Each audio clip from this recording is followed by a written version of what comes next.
For tuning in. I bring to you developments from La République du Cameroon and Ambazonia, of course, with the Pope's visit in Bamenda already kicked off. We're also going to be discussing the constitutional review in La République du Cameroon and Anglophones clamoring for the position of vice president. What does that even mean? Is that what is going to resolve a 10-year conflict, a 10-year war? We're going to discuss this with my panel tonight, but before I take you to them, of course, I bring you my monologue. Please stay put. I will be right back. Stay put. ABS can help you reach your target audience like never before. Advertising on ABS, you'll benefit from our extensive reach and dedicated viewership. We offer special advertising packages during primetime slots and popular shows. You'll also be featured on our social media platforms, reaching an even wider audience. Don't miss out on this opportunity. Take your business to the next level. Contact our advertising team at absafricatv@gmail.com. All right, once more, thank you for tuning in, ladies and gentlemen. I'd like to welcome all of you joining from Europe, from the near and the far east, from North and South America. Of course, all of the continent of Africa, thank you for tuning in. This is going to be very, very exciting tonight. Again, I will be taking you to Yaoundé and then to Bamenda. Or let me reverse it. I will be taking you to Bamenda and then to Yaoundé to talk about issues affecting the country called La République du Cameroon and the conflict in Ambazonia. But first, I take you to Bamenda, where the Pope's entourage arrived. I think that was early today. Take a look, please.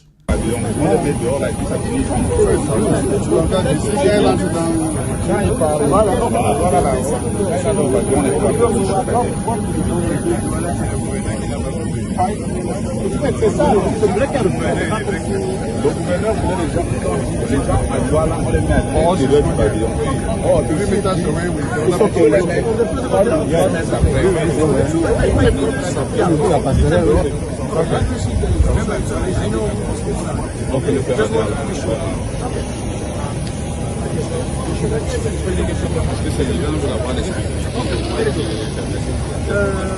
So from there, your father goes directly inside. Yes. I would like to see, as we saw yesterday, the room where you can stay a little bit because we need also in this case that the delegation participate in the community. And then I have another concern which regards the people who are going to stay here. Because as you know, the will be on the Papa plane. Yes. They will stay all the day here to the rehearsal of the mass. And together with them, we will have also a group of security people. So we will have around 15-16 people staying there for the whole day. So the idea is, if it's possible, to provide a small lounge inside of the pavilion. I don't know if in the big room, maybe you can show us. All of these people, there are security and legal people, and they stay here for. Can we see the inside? Thank you very much. Okay.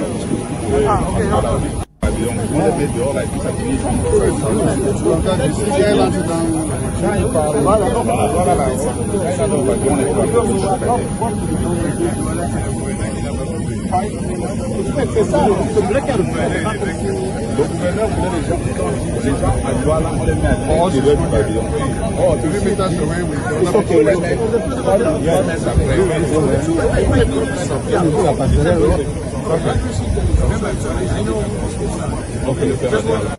All right, ladies and gentlemen, you are watching there images emerging from the Bamenda Albert Mokong's airport with the arrival of part of the Pope's entourage.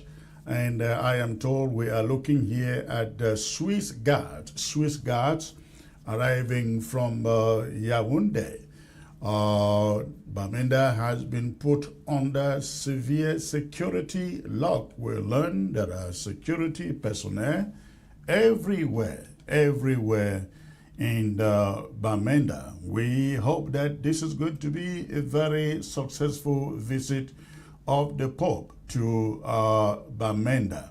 We hope that really happens. Ladies and gentlemen, that said, I would like to take you straight into my first talking point that lays the groundwork for our discussion tonight, which again centers on the Pope's visit to Bamenda. And I will bring you that talking point, which I have titled, and you probably will be seeing it featuring in some newspapers in La République du Cameroon in the days ahead. I have titled this, Why Ambazonia doesn't want prayers and peace. They want justice and action. That is the subject of the message. As Pope Leo XIV sets foot on Cameroonian soil this week, he arrives not merely as a spiritual shepherd, but as a global moral authority whose voice has time and again shifted the course of history. For the people of Ambazonia, southern Cameroon, this visit cannot be reduced to ceremony, symbolism, or yet another call for calm. We have had calm imposed on us.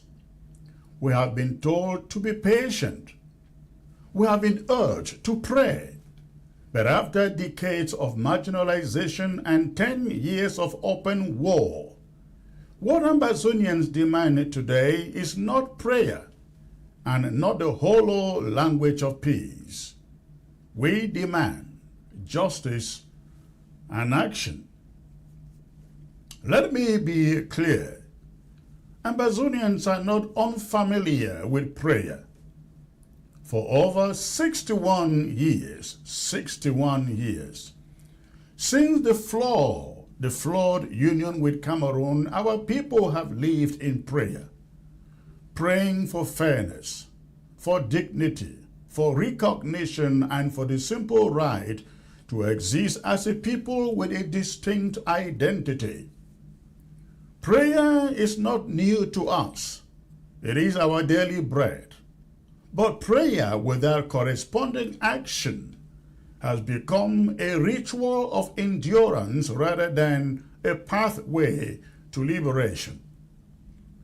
When a language of peace is invoked without justice, it becomes a tool of pacification, a way to silence the oppressed while empowering the oppressor.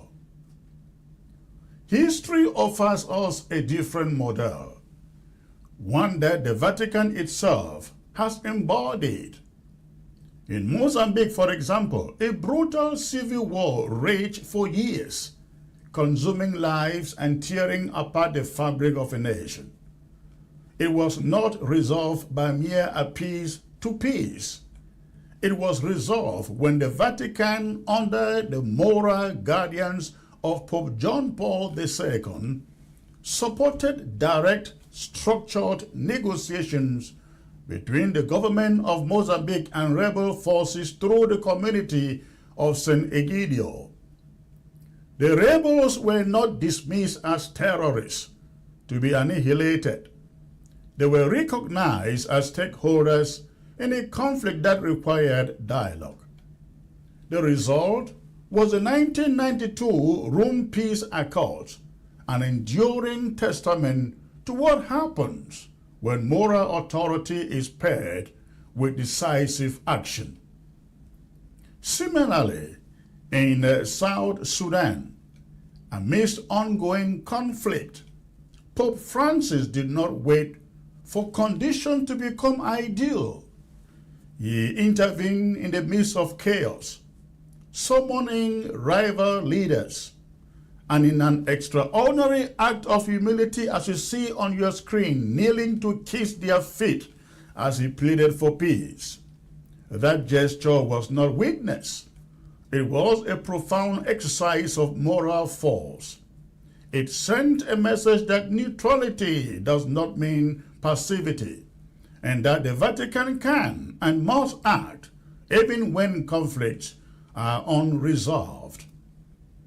In the Democratic Republic of Congo, the Church, the Vatican, did not stand aside as a political crisis threatened to spiral into violence. It stepped in, mediated, and produced the St. Sylvester Agreement on New Year's Eve in 2016, demonstrating that even entrenched political actors can be brought to the table when credible mediation is applied. In the Central African Republic in 2015, the Pope walked into active conflict zones with a mission to reconcile and transform. These are not distant stories. They are precedents, African precedents, that define what is possible when the Vatican chooses engagement over observation. Ambazonia today, ladies and gentlemen, stands at a similar crossroads. This conflict or war is now a decade old. Entire communities have been displaced. Thousands have been killed. A generation of children has grown up knowing nothing but fear, gunfire, and uncertainty. Yet in Yaoundé, there remains a persistent belief that time itself is a weapon, that if the war is prolonged long enough, Ambazonian resistance will simply die a natural death. That is the narrative in Yaoundé. Let it be stated without ambiguity here that calculation is fundamentally flawed. The only way that strategy succeeds is if every Ambazonian is killed. That is not a solution. It is a catastrophe. A nation cannot be bombed into unity. A people cannot be erased into submission. It is equally important to correct a dangerous misconception. Ambazonian leaders are not the obstacle to peace. The obstacle is the intransigence of La République du Cameroon. When Switzerland extended an invitation for dialogue, Ambazonian representatives responded. They showed readiness. They engaged. But the government of Cameroon failed to meaningfully commit, allowing the process to wither. In Canada, there was a glimmer of hope. Cameroonian representatives boarded planes, flew to Canada, attended preliminary engagements, and for a brief moment, it appeared that dialogue might take root. But before those envoys could even return to Yaoundé, their own government disowned the initiative. The process collapsed, not because Ambazonians refused to talk, but because the regime in Yaoundé refused to stand by its own representatives. This pattern must be confronted head-on. If Pope Leo XIV is to engage meaningfully in this conflict, the foundation must be clear. Ambazonians are not intransigent. La République du Cameroun is. Any attempt at mediation that ignores this reality risks reinforcing the very imbalance that sustains the conflict. So what then does justice mean for Ambazonia? Justice means acknowledging the historical and political grievances that gave rise to this conflict in the first place. Justice for Ambazonia means recognizing that this is not a mere crisis or security issue, but a deeply rooted question of identity, governance, and self-determination. Justice for Ambazonia means the release of all political prisoners who have been detained for expressing legitimate political aspirations. It means accountability for atrocities committed against our people, burned villages, extrajudicial killings, and the systemic use of fear as a tool of governance. Justice also means restoring the dignity of a people who have been treated as second-class citizens within a state that promised equality but delivered annexation and marginalization. And what does action mean for Ambazonians? Action means moving beyond statements and into structured engagement. Action means convening both parties, not as victor and vanquish, but as stakeholders in a shared conflict that demands resolution. Action means applying the full weight of Vatican diplomacy to ensure that dialogue is not only initiated, but sustained. It means setting clear expectations and holding parties accountable to them. Action means doing in Ambazonia what was done in Mozambique, creating a credible, neutral platform where grievances can be aired and solutions negotiated. Action means embodying the courage shown in South Sudan by the Pope, where intervention was not delayed by the complexity of the conflict. Action means leveraging the influence demonstrated in the Democratic Republic of Congo to compel political actors towards negotiations.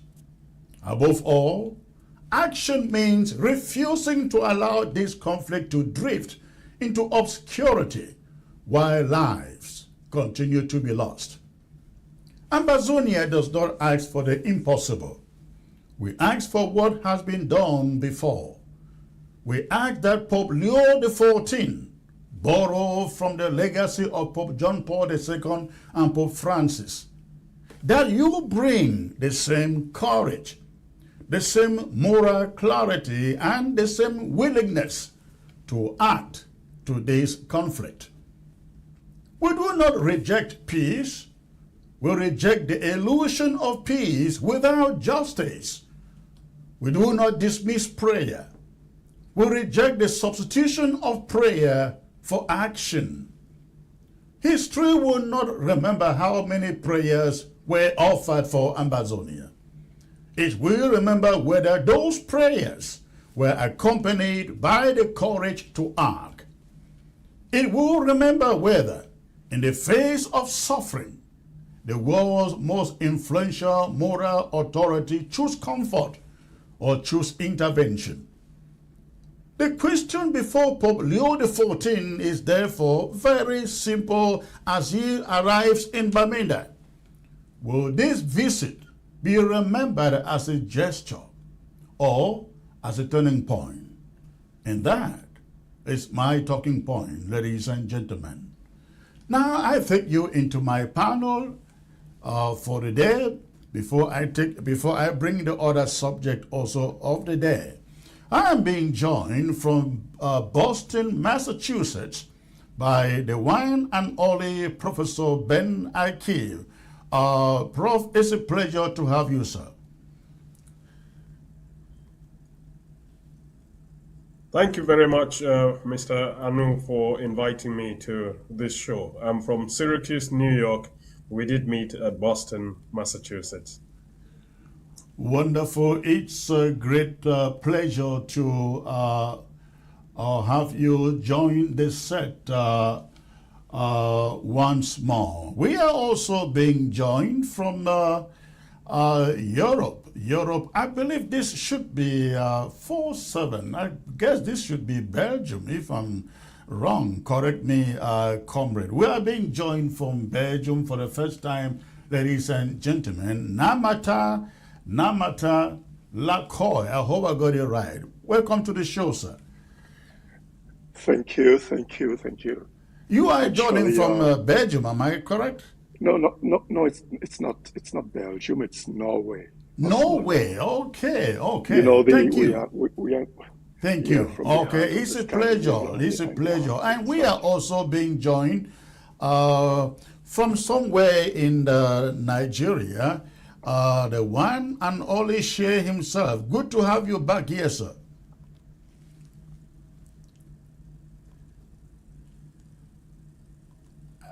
Can you hear me?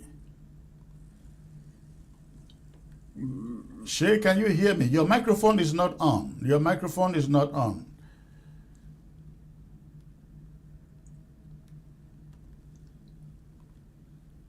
All right. He is adjusting. He will join us soon. But let me start with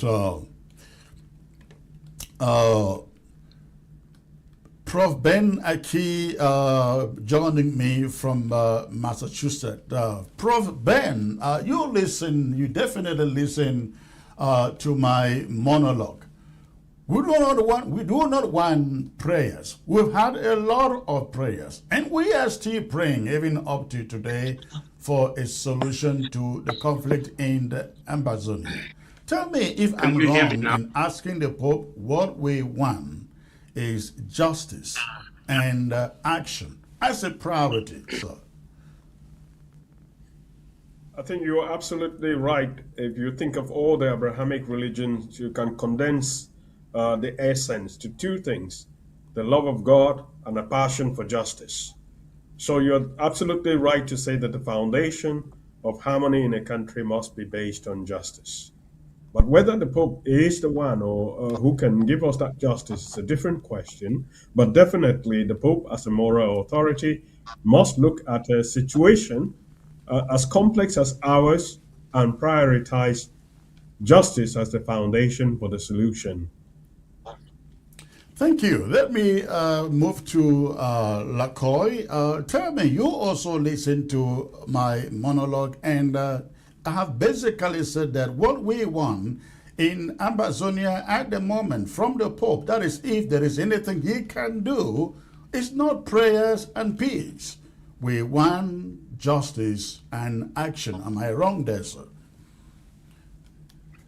Well, from my perspective, it's a complex situation, and if we roll back history, we've seen that we've had visits of popes to Cameroon, and we've been expecting, changes in Cameroon and all that.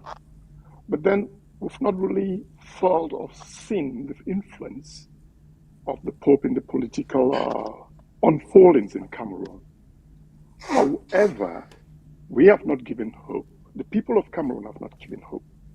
And you can see that what we want is that moral justice. But then we should recognize the fact that the Pope, although he's coming as a moral institution also to Cameroon, but he's also like the head of state of the Vatican, and within the diplomatic circles, I also think that it's a recognition of the President Biya regime, which it's positive for them. And so politically, I think it's something they're scoring a goal with. Furthermore, we cannot over-criticize this because you can see that before this particular Pope came in, they've started making some reforms, and you found like the reform in the parliament, the reform in the Senate, and this whole thing of the vice presidency. So my guess is that the coming of the Pope maybe has catalyzed some of these reforms, and we should just be patient and look into what is going to happen.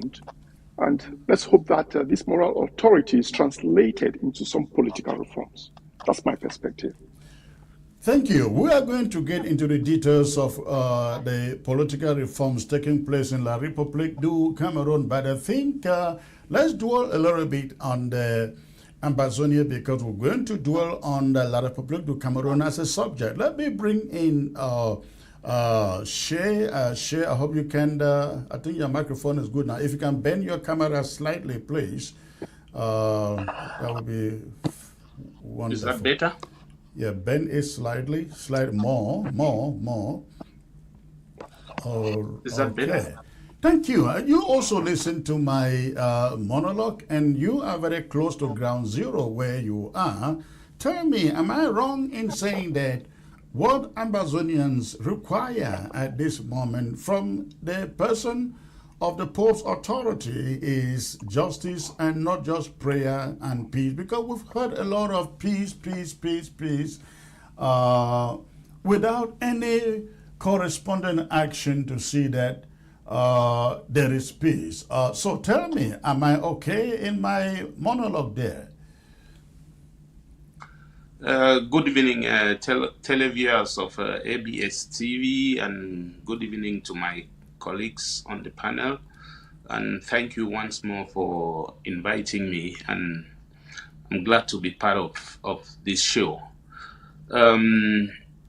When you talk about justice, I did listen to your monologue, and I think that the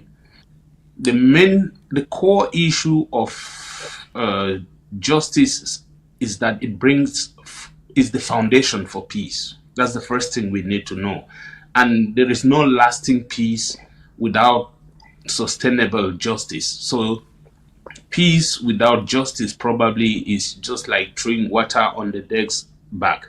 So sometimes people look at justice as being more important, and then it also provides people look at peace as being very important, but it's simply because it provides basic moral principles in the society. And some people think that peace without justice is like rendering people unaccountable, it's like preventing injustices, it's like promoting further conflicts. So I will probably say that without justice, peace is just temporary. So I do agree with you that despite the fact that the two are very important, but peace should be used just as a precondition. But peace is a fundamental requisite for human development. That's the first thing we need to know. But we all want peace, but at the end of the day, we think justice is what can sustain peace. Prof. Ben, you will agree with me that yes, peace is necessary, but peace is only a result of action. Do you disagree with that? I do not disagree with the fact that justice will come from action. You can prayer is part of also working towards that justice. But I fundamentally conceive of the problems of Cameroon as political problems, and political problems about people who want to govern themselves. The cry of Cameroonians has always been to be allowed to govern themselves. It is because we are not able to govern ourselves that our problems become intractable, and those who believe in vacuous chants of peace and unity, they try to use that. They try to use the visit of the Pope to say peace has come to Cameroon. But as a Protestant, I do not think that the Bishop of Rome has a particular role to play in the resolution of political problems in Cameroon. I would like to see us carry out those actions. And when I look at the actions in Cameroon, we have failed as a people, as Protestants, as Catholics, as Muslims. We have not been able to bring to an end a conflict that was actually the amplification of decades and decades of injustice that continue to plague our country. So we do need actions, and those actions have to come from the people. And that is why I think that right now, which people are you referring to? I quoted a number of examples here. The Pope John Paul went to Mozambique and brought Renamo. They called them rebels together onto the table with the government. He went to the Democratic Republic of the Congo and signed, I forgot the name of that peace, signed a peace accord, went into Central African Republic and brought religious factions together, negotiated peace within them. I mean, if you are leaving action in the hands of people on the ground, I will tell you, you will expect no result because they have tried for 10 years, a decade now. So my question is, why shouldn't we expect the Pope to do exactly what they have done in Mozambique, in Sudan, Well, in the the premise, Democratic Republic of the Congo?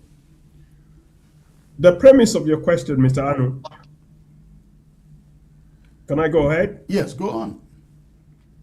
The premise of your question is that the Pope has some role to play in political problems as a central authority. But as a Protestant who has been observing the way politics works around the world, the countries that do very well in democracy, in justice, in development, are countries that have a Protestant foundation and they talk to themselves. The people talk to themselves to find solutions to their problems. You cannot cite countries whose foundation is Protestant that have achieved peace, justice by the imposition or by the direct intervention of a pope. I understand the premise of your question that if the pope is coming to Cameroon and is talking about the problems, he should solve the problem properly. But I submit to you up front that the Bishop of Rome, the head of the Catholic Church, is not historically credited with bringing credible, lasting justice to situation because government by the people, for the people, and of the people is what really brings justice to these people. When you take them apart, because we're talking about Cameroon, where those who were fighting for our credible independence in the 1950s, most of them Protestants, Protestant nationalists killed with the collaboration of the French Catholic Church and the Cameroon Catholic Church. These are the actual elements that create conditions of lasting tensions. I do not believe fundamentally as a Protestant that if I have a political problem, I have to go to the Bishop of Rome and seek for a solution there. Mr. Etoy has just identified something or mentioned something, the other panelist has mentioned something, that the Pope's coming might have precipitated some of the reforms that have taken place in Cameroon. If we take that premise to be correct, then we will say that the Pope is actually contributing to worsening of the conditions that are in Cameroon.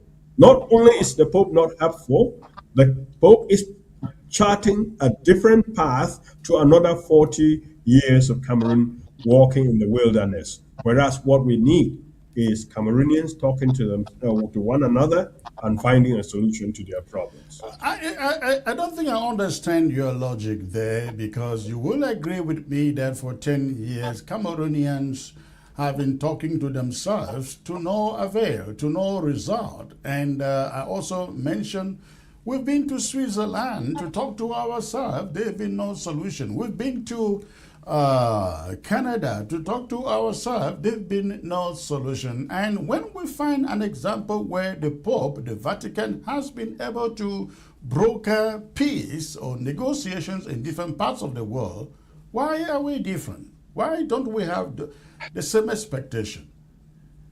So, yes, that's a very good question, Mr. Anu. If you see the question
Oh, so sorry there. It appears like your microphone has been down for a while, but we will come back to that. Let me come back to you.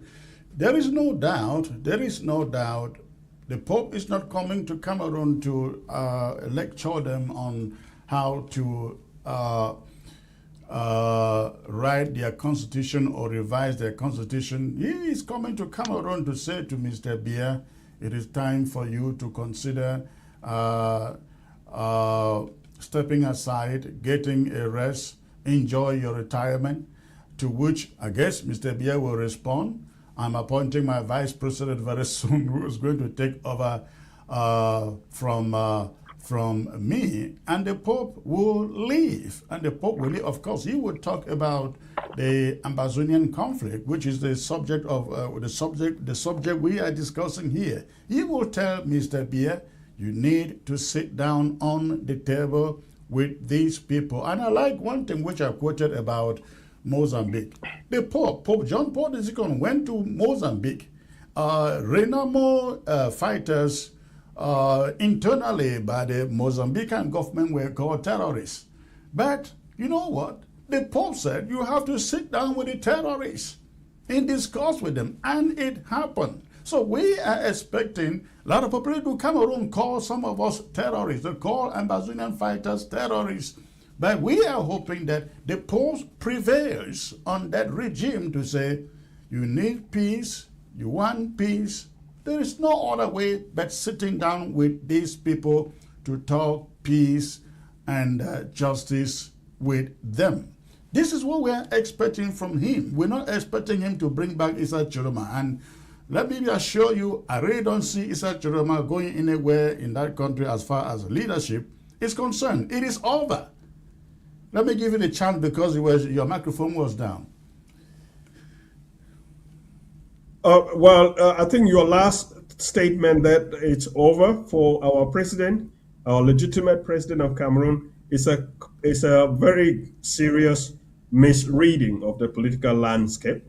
I do understand that people have tried to use the coming of the Pope, the question of the former Southern Cameroons, and the prospect of a vice president being from the former Southern Cameroons. They've tried to use that to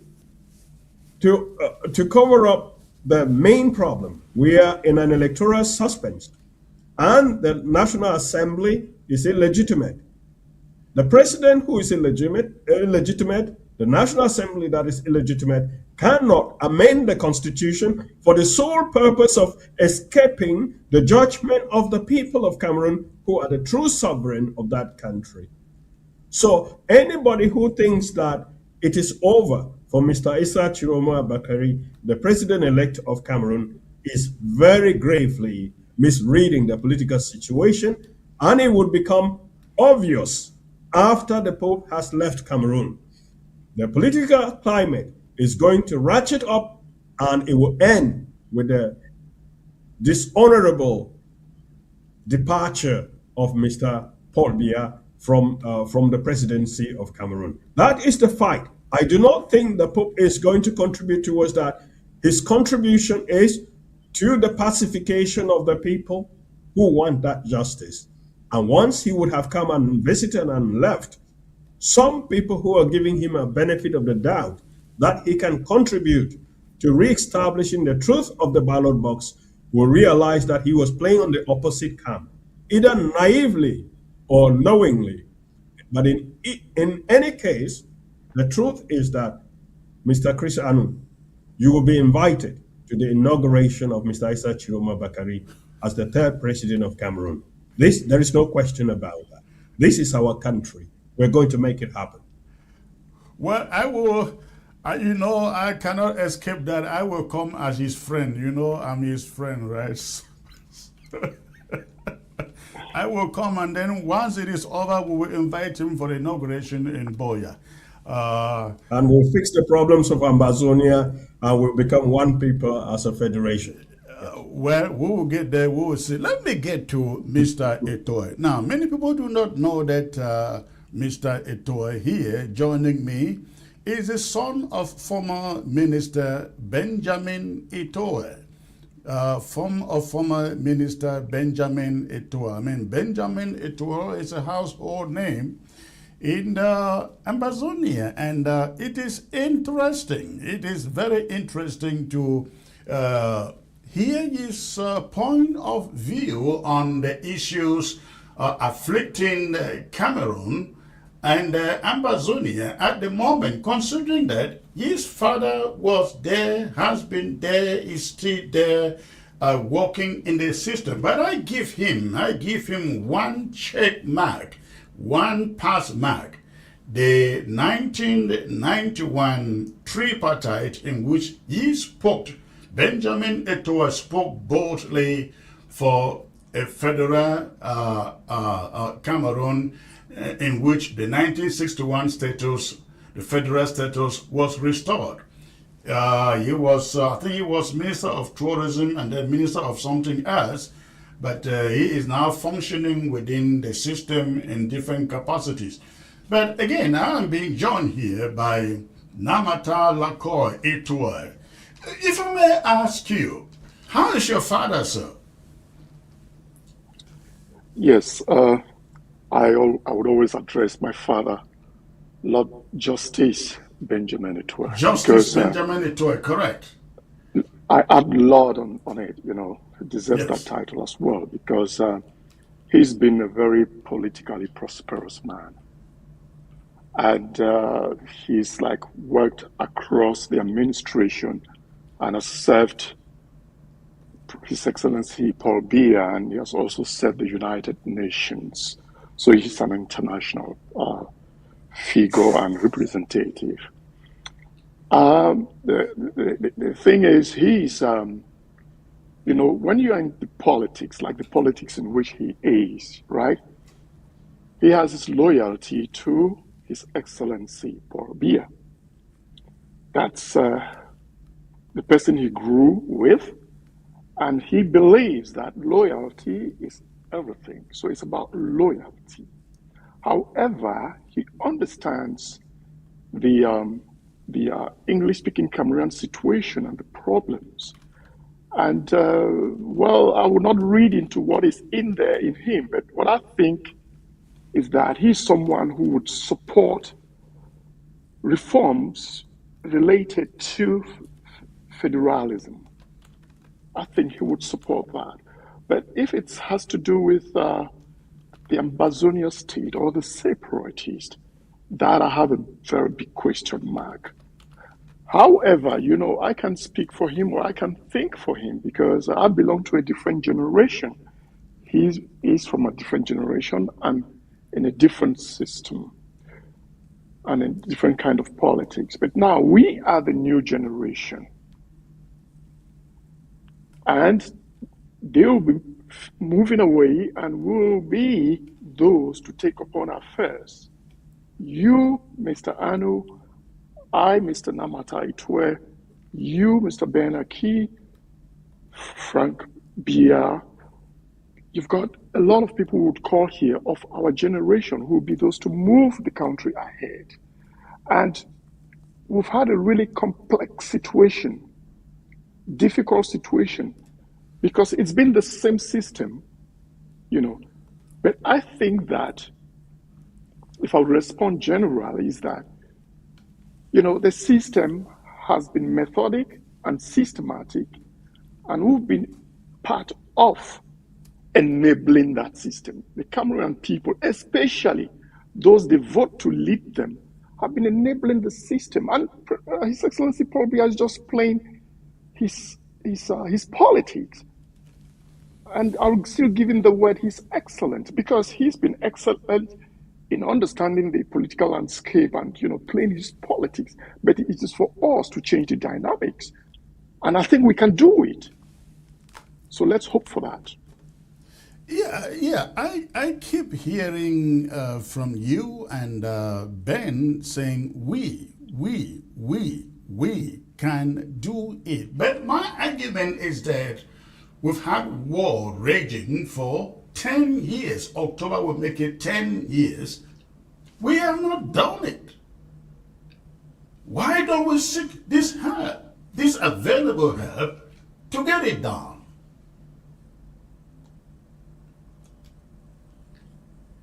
Mr. Eto'o. Please, can you retake your question? I thought it was for Ben, please. Can you retake it?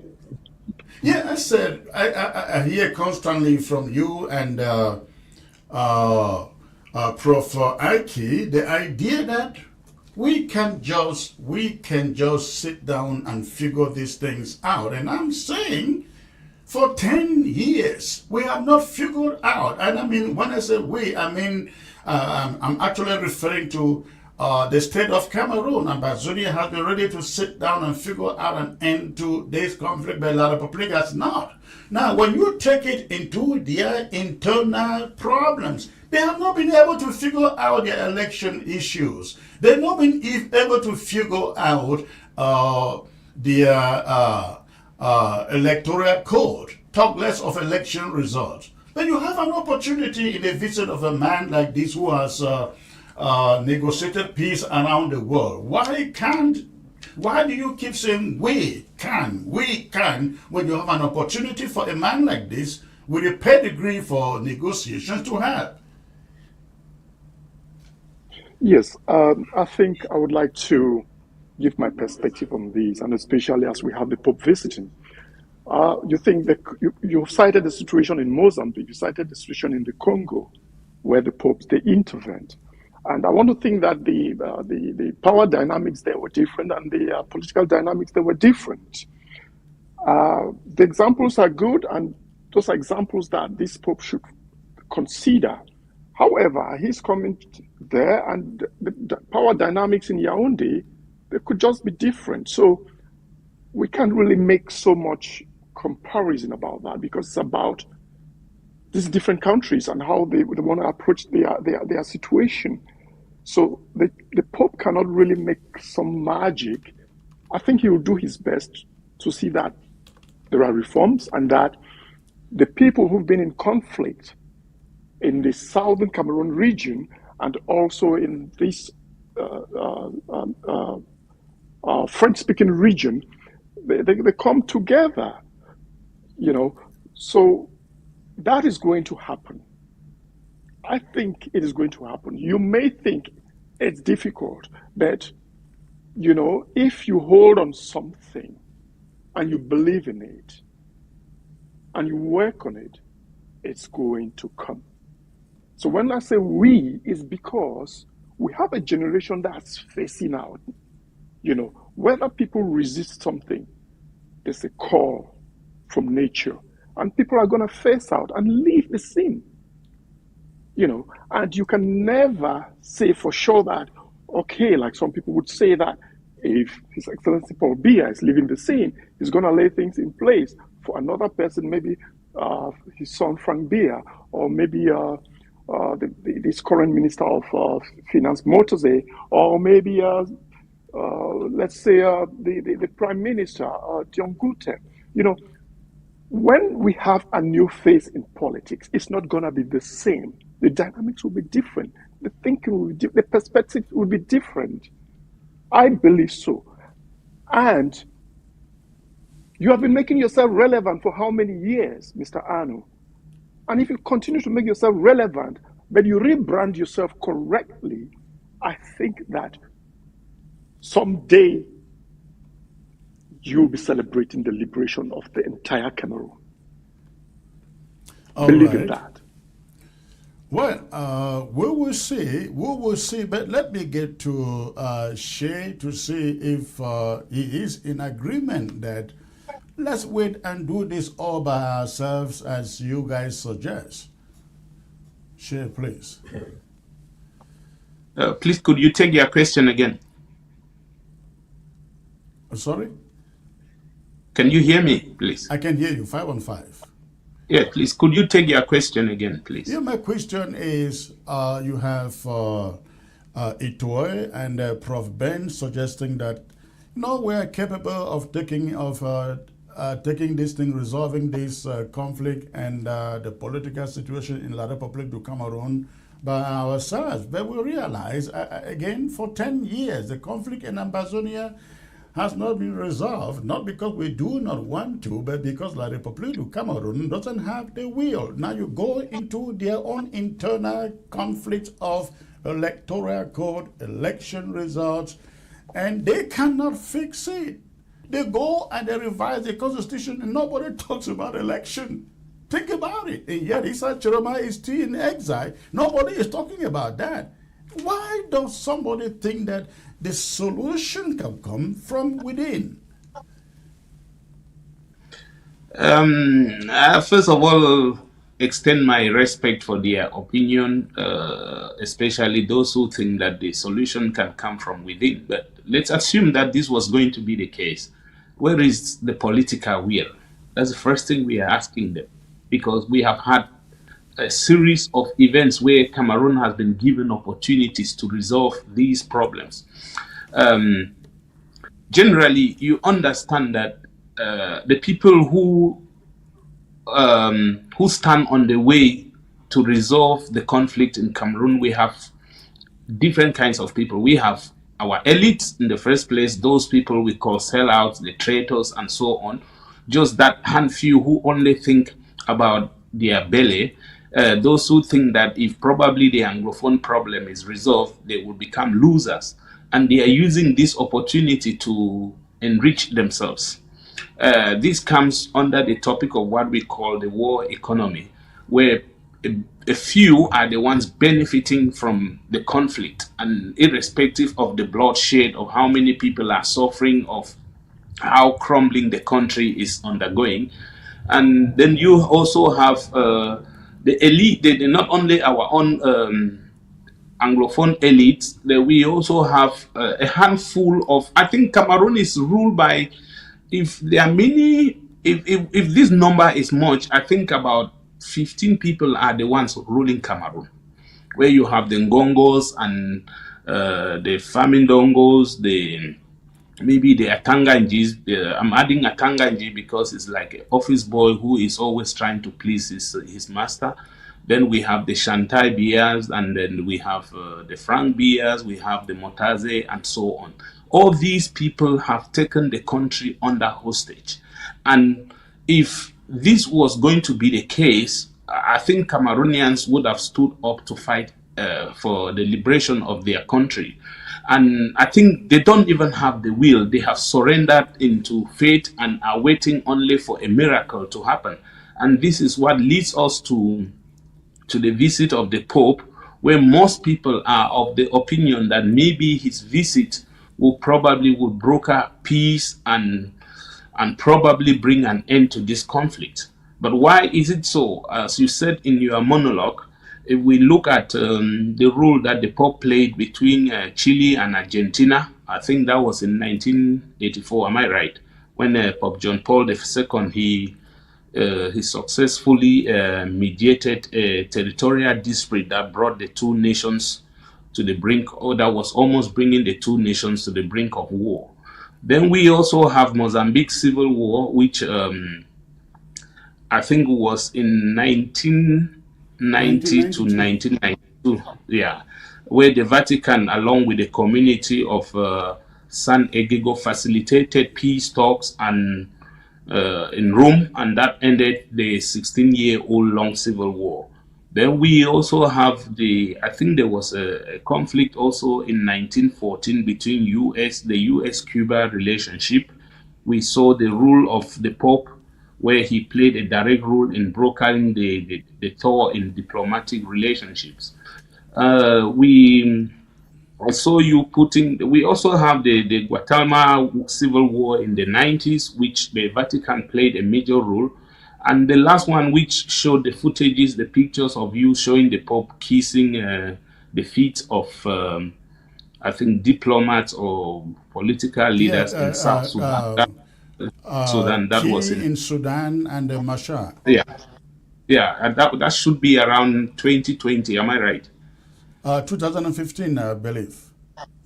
Okay, I thought it was 2019, 2020, because that should be about the South Sudan conflict, where after gaining their independence, there came a situation where another conflict evolved, and he had to intervene and plead for them to come to a lasting peace. All these activities and events have pushed the Cameroonian people to think that the Pope's visit may also play a major role. And why is it so?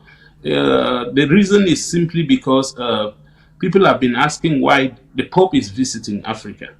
And we've heard that he has three key issues why he is visiting Africa. And it's simply, first of all, because the world's attention is being tilted towards Africa. You know, when you did you intervene? No, go on, go on. Okay. That the world's attention is geared towards Africa. And when you go to visit Europe, and maybe I think you guys are still even trying in this in the US, you visit Europe, you will see that churches are becoming empty and only the old people are coming to church, showing as a sign that Christianity is gradually dying. And since Christianity, on the other hand, is growing in Africa, the Pope is also putting his attention to that part of the continent. And purposely, we hear that he will be addressing three themes. We have the theme of peace, we have the migration theme, and then the dialogue between interreligions. And why dialogue between interreligions? When you look at the purpose of, I'm bringing this background material, so background information, so that people should not think that the Pope is coming to Cameroon just for the sake of peace. No, he, as a religious leader, a vicar of peace, when he comes, he preaches to the consciences of people, and we expect that when he preaches, the word of God should touch the hearts of people, because Cameroonians, especially Cameroonian leaders, their hearts have become the hearts of stone where nothing can penetrate. So irrespective of what happens, if people do not open their hearts to let the gospel of Christ touch them, probably there will never be any peace. And like we said, this peace may be temporary. He may plead to the people, they may listen. You will see Atanganji and the rest of the people will come in front of the Holy Father. Maybe the president, he will talk to them, he will plead to them. But at the end of the day, their interests will come back. And that is why we are afraid that people should not politicize the Pope's visit that much. Reason being that one of the reasons which I've already explained why he is visiting Africa, and we know that Cameroon, being among, was just chosen from the countries that applied for the Pope's visit.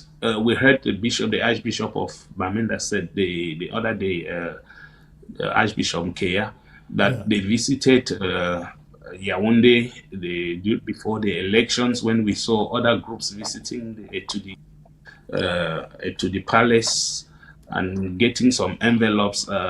First, he said they came to pray for peace before, during, and after the elections. But recently, I don't know if I should use the right word. He contradicted himself by saying that they went to help apply for the Pope's visit. And truly, before a Pope visits any country, there should be an application from the state. And that's why it's not only these four countries that applied for the Pope to visit Africa, and that's what people should understand. But the Pope did his selection very carefully. After being in, I think the first place where he stopped over was in Turkey and Lebanon, which was from the 27th to the 27th of November to the 2nd of December last year. And this is his second outing. That's from the Middle East. He moves towards Africa. And we have all learned that one of the reasons why he is visiting Algeria, which is his first stop where he landed already today, is because the Pope himself is an Augustinian. He's from the Augustinian order. And we know of St. Augustine of Hippo, who probably should be the founder of his congregation or his religious order in Algeria. Algeria being a country with about 98% population being Muslims, and only about 100,000 to 300,000 people, if my statistics are right, are Christians. And these 100 to 300,000 Christians are again divided among themselves between the Protestants and the Catholics. meaning that he, as an Augustinian, choose Algeria maybe based on that. And Angola, being also a very Augustinian state, could be one of the reasons, him as an Augustinian. Then the question will be why Cameroon and Equatorial Guinea not being merely Augustinian, though they have some elements of practicing such an order, was simply because, one, when we look at the population of the Catholics, we see that Equatorial Guinea alone has a little over, if not more, about 70% of Catholics, which is also, of course, very small country, but with that highest number of Catholics, I think it gives them the boost to choose Equatorial Guinea. And then Cameroon, apart from what I have already said, based on the conflict that we already have, and peace and dialogue being part of the themes of his visit to Africa, and talking about migration, I think it's but fair that he should come to a country where we used to call Cameroon as the continent, where most of these themes, especially where peace is highly needed, and dialogue, there should be dialogue between Ambazonia and Cameroon, so that our people can live their normal lives. So I think, in a nutshell, without much ado, this could be one of the reasons why these four countries were chosen, and I still think that Cameroon generally is not capable, or maybe they are capable, but they are not willing to resolve the conflict.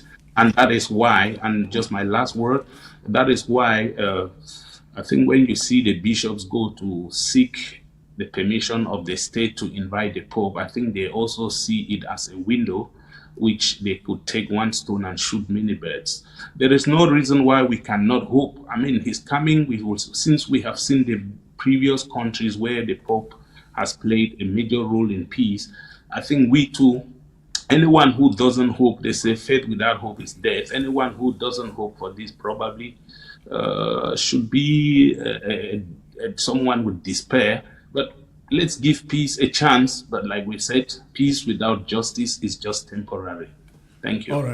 All right. Hang in there, gentlemen. Let me take you to the next subject of the day. And I know that Prof. Aiki will be leaving soon, but I think he should weigh in on this before he leaves. And I am talking about the question of vice president, the question of the vice president that is making headlines in the La République du Cameroon today. That is the subject of this talking point. 10 years have passed, 10 long bruising years, years of gunfire in ghost towns, years of burnt villages and broken families, years in which a people cried out, not for privilege, not for domination, but for recognition, for equality, for a place within a union they were said to be equal partners. And yet, after all this time, one truth still stands unshaken. The Southern Cameroonian still does not command attention in the body politic of La République du Cameroon.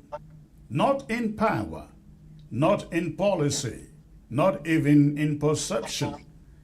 And then comes Barrister Ekere Mona with a voice that cuts through the fog, declaring what many have long felt, but few have articulated so clearly, that what we are witnessing today is a final desecration of the union that still exists. Not a sudden collapse, but the end of a long, deliberate process. A slow dismantling of a federal promise made in 1961. A promise not whispered in secrecy, but negotiated in the full view of history, under the watch of the United Nations, with a weight of international legitimacy behind it. And yet, as sharp as a Keremona's diagnosis, the remedy now being floated, this sudden obsession with an Anglophone president feels like a betrayal of that very clarity. A vice president, after 10 years of war, after 10 years of blood, after 10 years of a people struggling to be heard, to be seen, to be taken seriously, this is what they want to reduce the conversation to? A vice president? It feels almost surreal, as though a house is burning, and instead of calling for water, we are debating the color of the curtains. Because what exactly does a vice president do? What does it change? Does it restore the constitutional foundations that were dismantled? Does it rebuild the institutions that were eroded? Does it return power to where it was promised? Or does it simply decorate a structure that has already collapsed? We have been here before, ladies and gentlemen. History is not silent, it is instructive. Foncha stood there once, vice president in title, symbol of unity in appearance. St. Mona stood there too, Speaker of the House, visible, celebrated, position. And yet, it was within that very arrangement that the foundations of the Southern Cameroons were quietly removed, break by break, decree by decree, until what remained was no longer a union, but absorption. So what have we learned? That titles do not protect people, systems do. And the system itself is titled if it is constructed in such a way that power flows in only one direction. Then placing an Anglophone at the top does not change the structure. It only gives it a new face. And perhaps that is the deeper tragedy of this moment. Not just that the system has failed, but that even its critics are beginning to negotiate within its limitations. Because when you begin to ask for a vice president, you are no longer challenging the structure. I hope that makes sense. You are adapting to it. You are accepting it. You are shrinking the question, and the question was never small. The question was never about position. It was about principle. It was about a people who entered a union as equals and now find themselves treated as an afterthought. It was about a constitutional arrangement that promised coexistence but delivered annexation. It was about identity, about dignity, and about the right to exist not as a minority to be managed, but as a partner to be respected. And so when voices rise today, voices in newspapers, in political circles calling for an Anglophone vice president, you cannot help but ask, is this strategy or is this surrender? Because if 10 years of conflict have not forced a reconsideration of the structure, what will a vice president achieve? Of course, nothing, zero. Or perhaps worse than nothing, it will create the illusion of progress. It will pacify. It will distract. It will give the appearance of inclusion while leaving the foundation untouched. And let us not deceive ourselves, ladies and gentlemen. If the system truly valued Anglophones, if their presence mattered in the calculus of power, would this even be a debate? Would their inclusion be something to be negotiated, something to demand, something to plead for? Or would it already exist? The uncomfortable truth is this: the absence of Anglophones at the highest levels of power in La République du Cameroun isn't oversight. It is a reflection of how little they matter within the configuration of La République du Cameroun. You want a vice president? Be careful what you ask for. It will come. It always does. An Anglophone vice president will be appointed. Perhaps not today. Perhaps not even tomorrow. But eventually. And when that day comes, it will be celebrated as breakthrough. A turning point, they say, a victory. But it will not be, because that vice president will serve at the pleasure of the head of state. He will rise at his appointment and fall at his discretion. His power will not be constitutional. It will be conditional. And we have seen how that story ends, right, Foncha? So again, the question returns, not softer, but sharper. Why are you asking for a vice president in La République du Cameroun, Yaoundé, when the real demand should be for a president in Boya? Why are you negotiating symbol when the issue is substance? Why are we chasing the ant when the elephant is standing in plain sight? 10 years have passed, and still the fundamental question remains unanswered. Not because it is complicated, but because it is inconvenient. And so, instead of confronting it, the regime offers alternatives. Titles, positions, gestures, carefully calculated concessions that change nothing, but appear to change everything. And that is how marginalization survives, not just through force, but through illusion. The illusion that progress is being made, the illusion that inclusion is being offered, the illusion that the problem is being resolved. But beneath it all, the structure remains unchanged. And until that structure is addressed, not symbolically, but fundamentally, nothing, and I mean nothing, will shift. Not with appointments, not with reforms that do not touch the core, not with promises that echo louder than they deliver. Because 10 years after the guns first spoke, ladies and gentlemen, the silence that matters most is still deafening. The silence of a state that has yet to truly listen. And in that silence, one truth continues to echo. You can't be present. You can't be visible. You can even be elevated. But in the final calculus of power, you still do not matter. Boya needs a president, not a vice president in Yaoundé. That is the talking point. All right, Prof. Ben, let me start this with you, sir.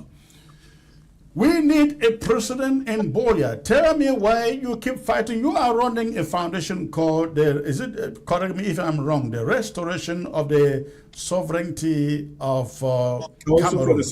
Am I correct? Council for the Sovereignty of Cameroon. I'm a member of that. Council for the Sovereignty of Cameroon. Where do you keep the sovereignty of the Southern Cameroons, sir?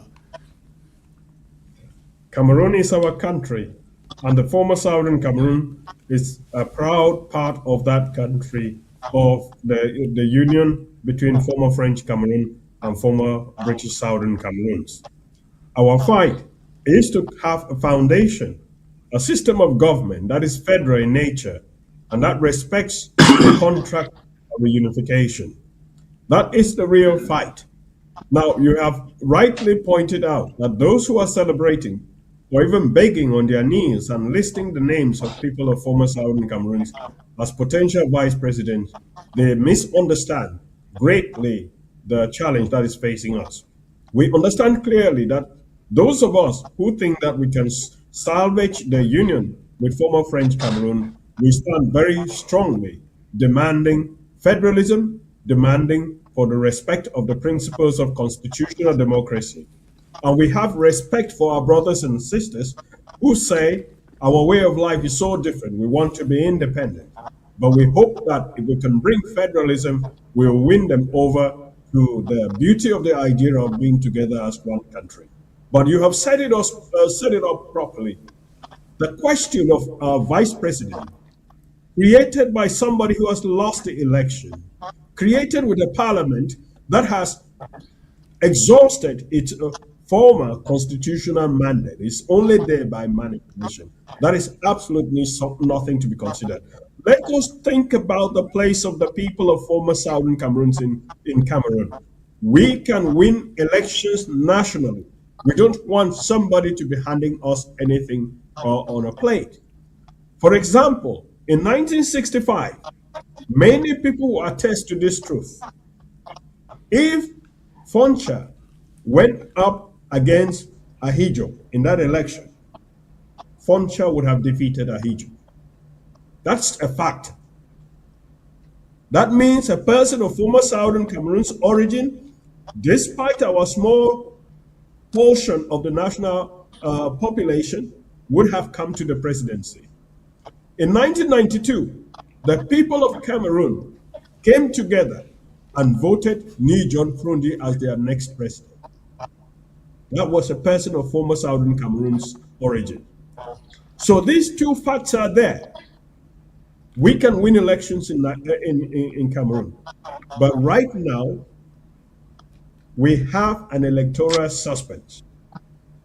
If you are a minority in a country such as the former Southern Cameroons in the union with former French Cameroon, you must stand up for justice, because justice is what is going to win you respect. If I may stop you a little bit there, you've mentioned all those examples of elections that sons of the Southern Cameroons could have won or did win.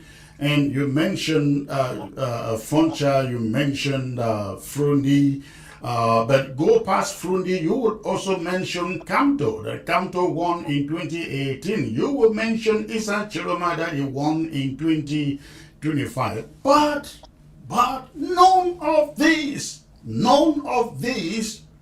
got the power, got to the office. Because the fundamental problem in that country has not been solved. And it doesn't seem like it is going to be solved.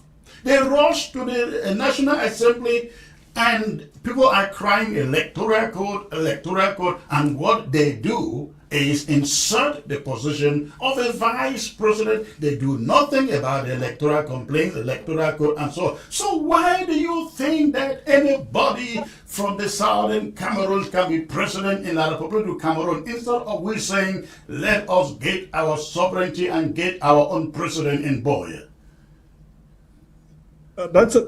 I say that to come to the main principle. The principle is that if you're a minority, always stand up for justice. Justice is going to win you the respect that will ensure that as many people of former Southern Cameroon become president of the whole Cameroon. Maybe there's going to come a time when we will move the capital from Yaoundé to Boya, for all of Cameroon. The point I'm making is that let's be clear about it. This regime knows that it has been defeated. Mr. Issa Chiroma Bakari is the president of Cameroon, and we're going to kick them out. They are seeking the help of the people of former Southern Cameroons. First, they started by taking advantage of the fact that our brothers who want to have a separate country asked people not to vote on the 12th of October. Then they went and stopped the ballot in the name of our people. And right now they say that, according to the record, almost 300,000 of the vote that Biya had to assert himself as the winner came from the regions of former Southern Cameroons. So we cannot be a party to injustice. We have the capability to win the presidency in the United Cameroon, in the Federal Republic of United Cameroon. We have that capability. Right now, there is a winner of the How do you presidential get election. there? It's Mr. Isa Chiroma Bakari. How do you We get have there? the duty to stand up for the victory. How do you get to winning elections in the Republic of Cameroon? Right now, it's clear who the winner is. The regime in Yaoundé knows.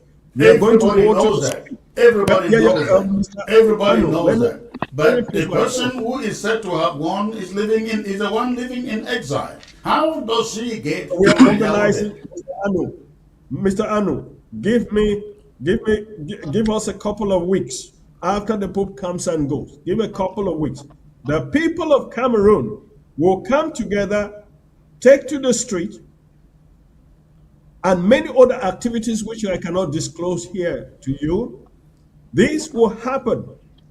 And this thief, this election thief that is trying to salvage the position that he has, will be kicked out like a dog from the presidency.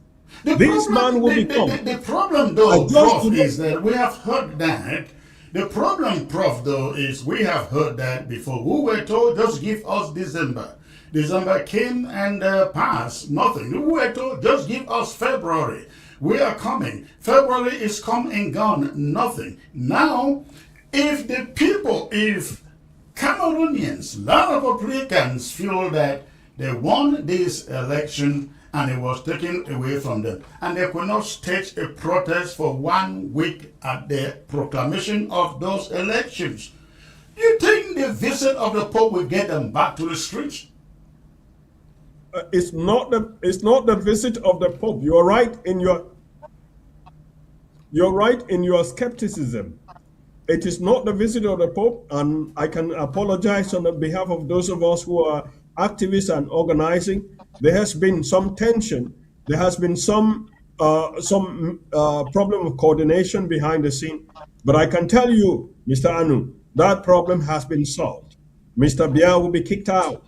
He will be kicked out of the presidency. And the president elected by the sovereign people of Cameroon will be installed there.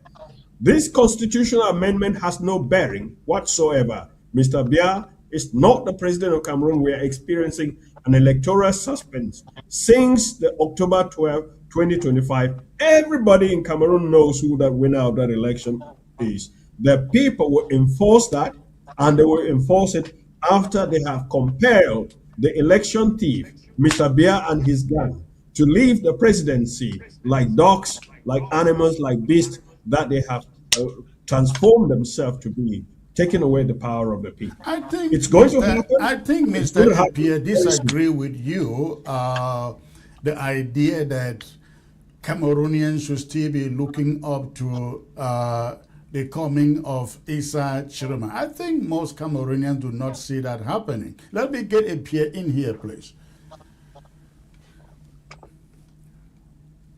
Pierre, go on, sir. Mr. Pierre, you are on. Mr.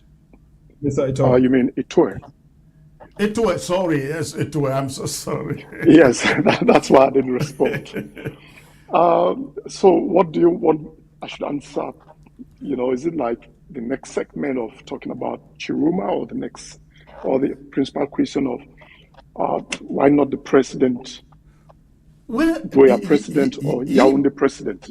He brought in Chiroma in the place of a president in Boya, and I'd like to hear your thoughts on any chance. Is there any chance Chiroma?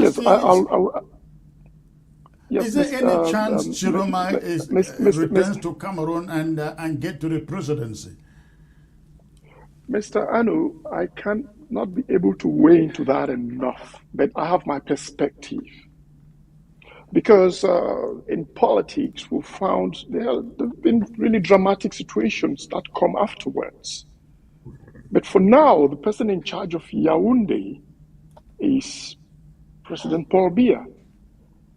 And then the president-elect is in exile, and I don't know what he's doing there. right now to come back. But I hear he's doing something. I don't know. But my take is that if I want to be like give, a neutral perspective, my take is that I think in politics, you can't also underestimate an opportunist. I think that the president-elect is a political opportunist, but that does not make him not being able to become the president of Cameroon. Why do I say it's an When you opportunist? say Because he's an opportunist, can you explain what you mean by the president-elect being an opportunist? yes, because actually he's been serving His Excellency Paul Biya, and he's been hardcore in that service. I'm And so in his service surprised to we his address Paul Biya as His Excellency. yes, but I have to do because he's been excellent. Because the word is coming from excellent, and I'll clarify you what I mean by this.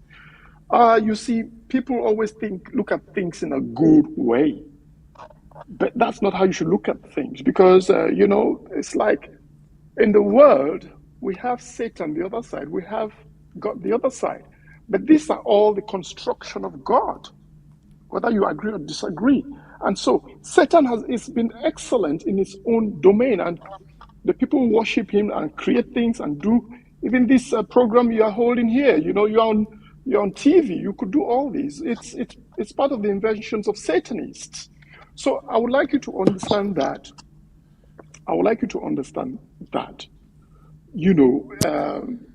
In that system, he's an opportunist, and he served Paul Biya.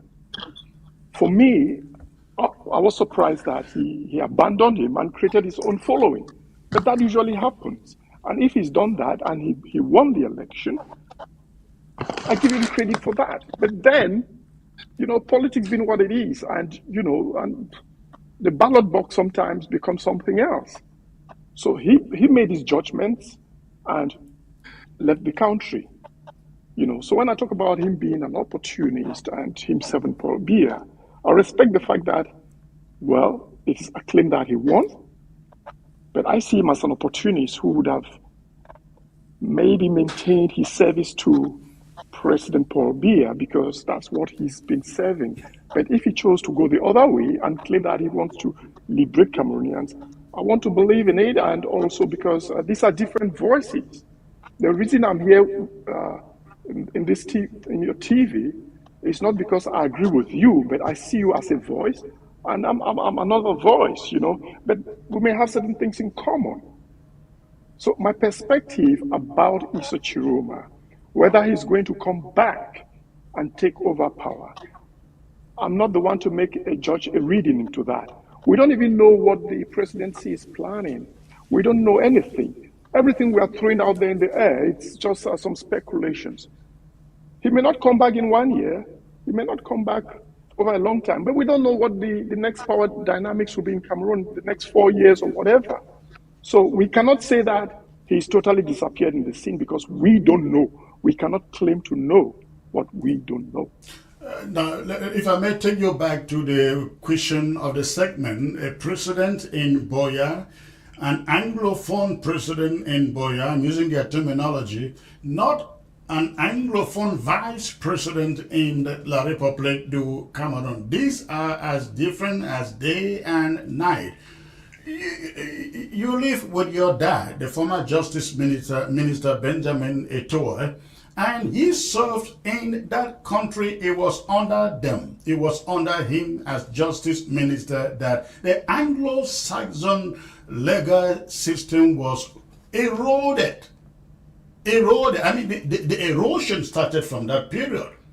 And 61 years or more than 61 years after, we are still asking for vice president to go and serve in La République du Cameroon after 10 years of those people killing our people just to subjugate us.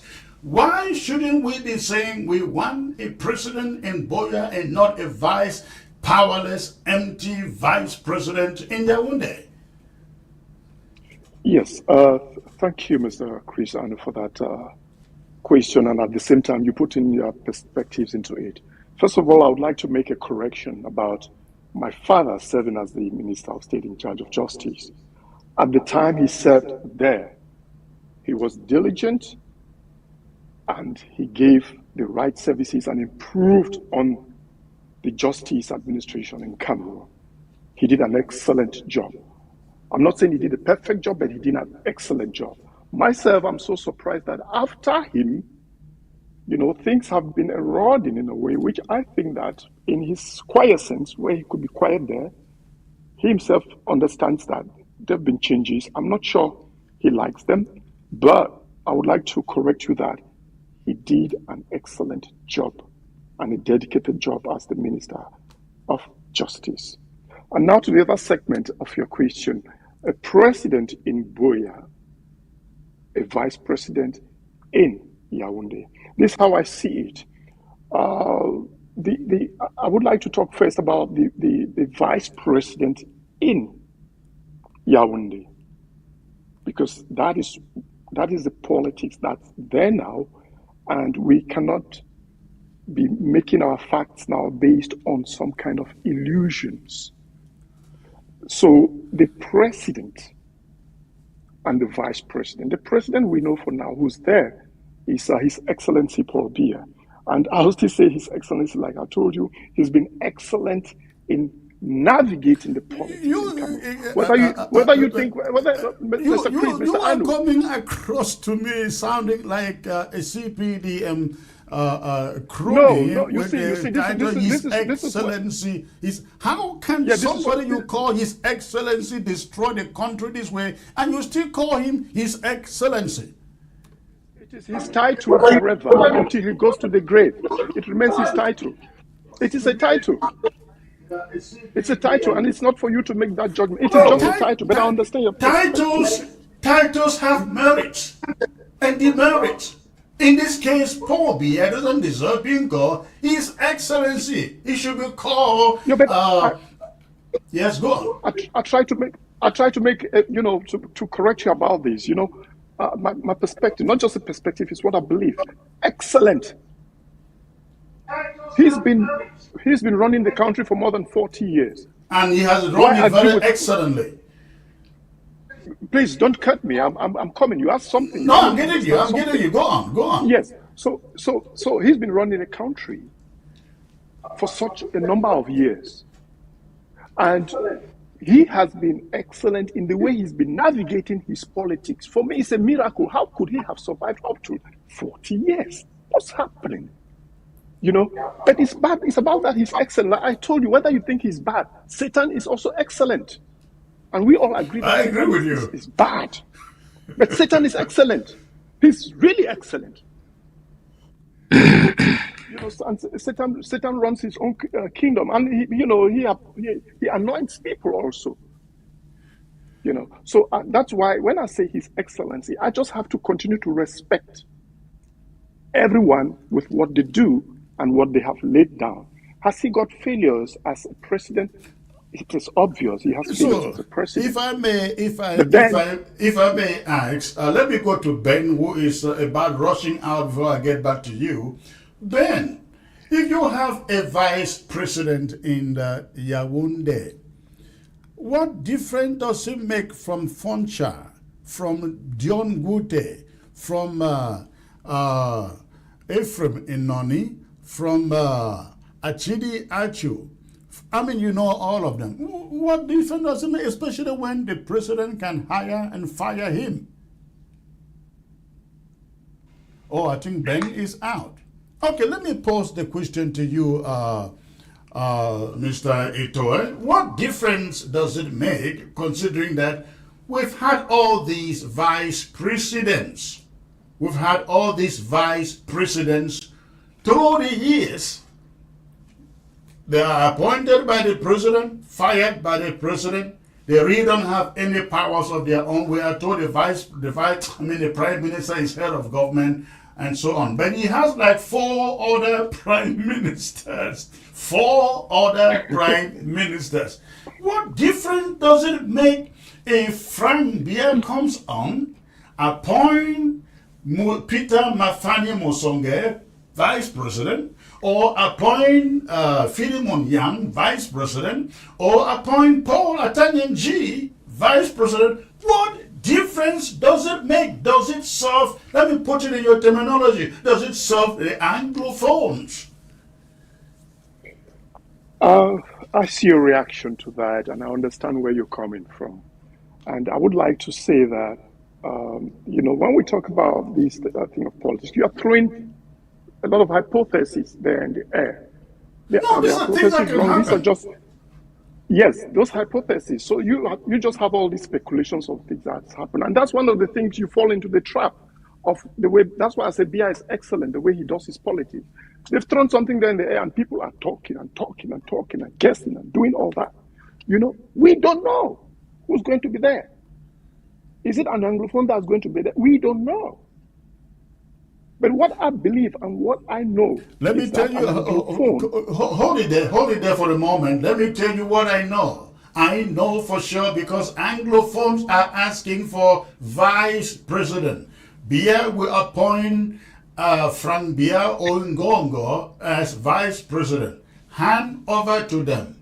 Then Frank Bia Ongongo to satisfy the Anglophones. Anglophones will then appoint a vice president and who will have no powers, nothing, zero, hired and fired at any moment. And that is the main reason why their constitution gives no powers to the vice president, because the president can hire and fire him at any moment, and that's what's going to happen. They have their plans.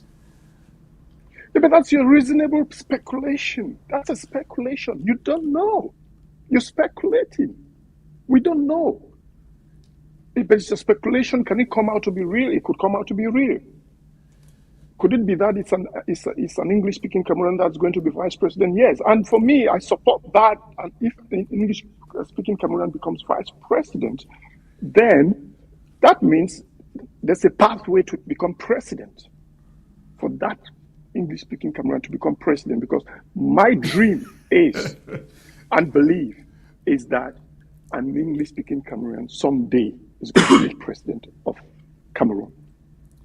It is hard for me to see a pathway in that process for an Anglophone to become president, because since there is no constitutional modalities that keep him there, once whether Frank Bia or Ngongo is about to hand over, it could even be the month or the week before he hands over, we fire the vice president. And the constitution allows him to do that. Just as Bia, realizing he is about to go, has asked them to change the constitution and insert vice president. So what if Frank Bia comes in, Ngongo comes in, and he is about to go, and he says, let's fire the vice president and name another Anglophone so he can take over from me? What if he does that? I would like to think that you are politically nervous, because I could feel from your speculations, and I can feel the intensity in you, and you are a politically minded person, and you're expecting some changes and how it will affect the English-speaking part of Cameroon. For me, like I said, I would like to maintain that who's going to be vice president, we don't know. Would it be Frank Bia? Possible. Would it be any other person? Possible. Would it be an English-speaking Cameroon? Possible. But the only thing I don't like or I wonder about is that this brings in some overcrowding in the executive, in the leadership of Cameroon. Right? What do I mean by overcrowding is that there is the Prime Minister, John Guter, and then there is the post of the Vice President. I just think one should not exist.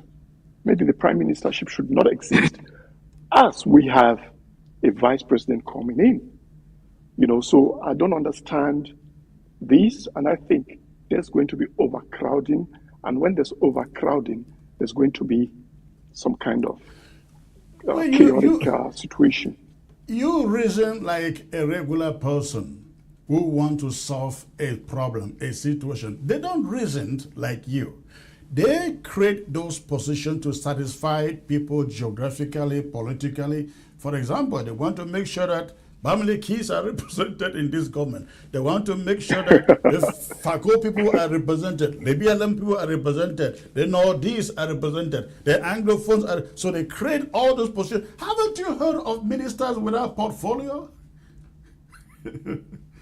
Yeah, you're very correct. And, that is why people like us were into activism, but what I call realistic activism. And you see, as long as you on your own side, you are active and doing what you're doing, if you rebrand yourself correctly, all these actors, they are building this team. And once the political steam is there, change eventually will not be denied. But then we have to be looking into what did the people who played the politics, what did they do wrong?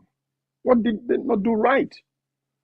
And when I say President Paul Biya has been excellent in his politics, and sometimes we could not always like him, it's just that he has not put reasonable development when it comes to things like infrastructure, the health system, and things that you would praise, Yeah.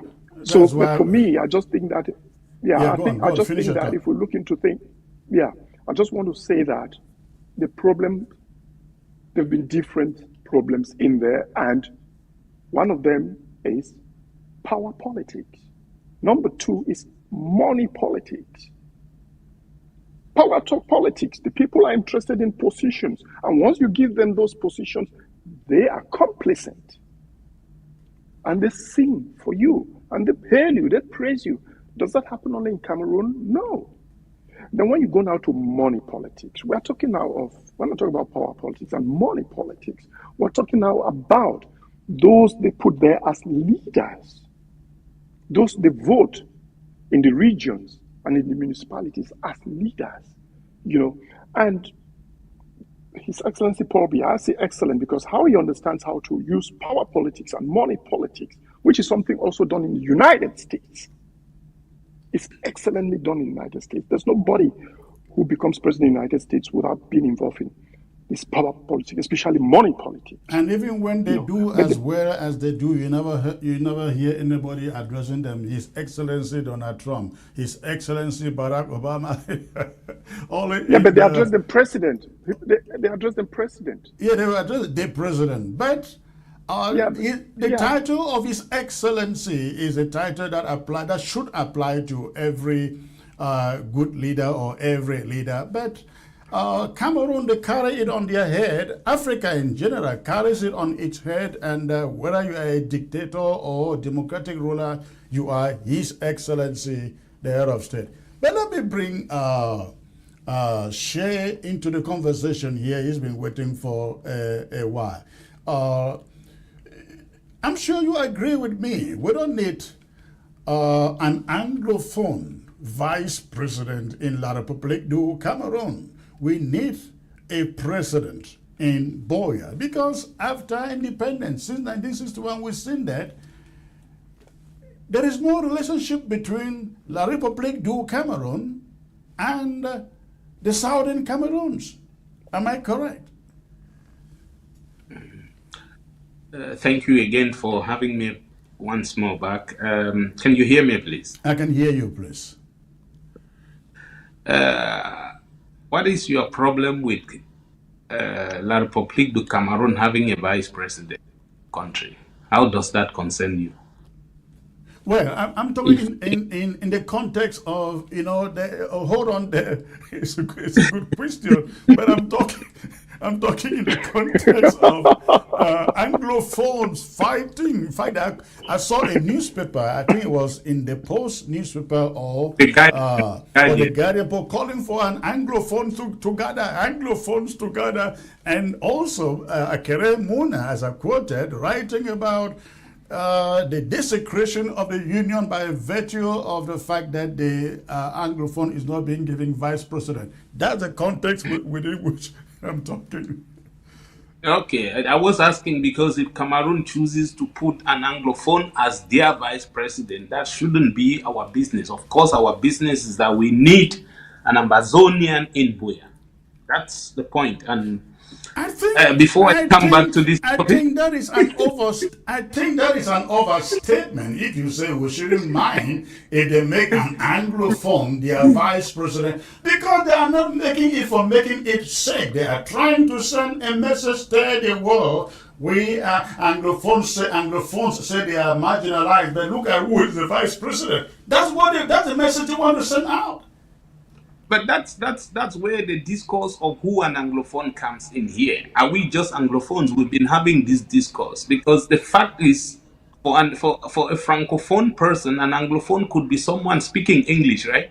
It could be someone that has studied Not in really. No, I think you have to have a heritage. No, I'm coming to the that. I English say it could heritage. be. I'm not saying it is. Listen to the semantics. What I'm trying to put across here is it's the same thing like when you look at the Commonwealth. Cameroon is in the Commonwealth because of the English-speaking part of Cameroon, right? And Right.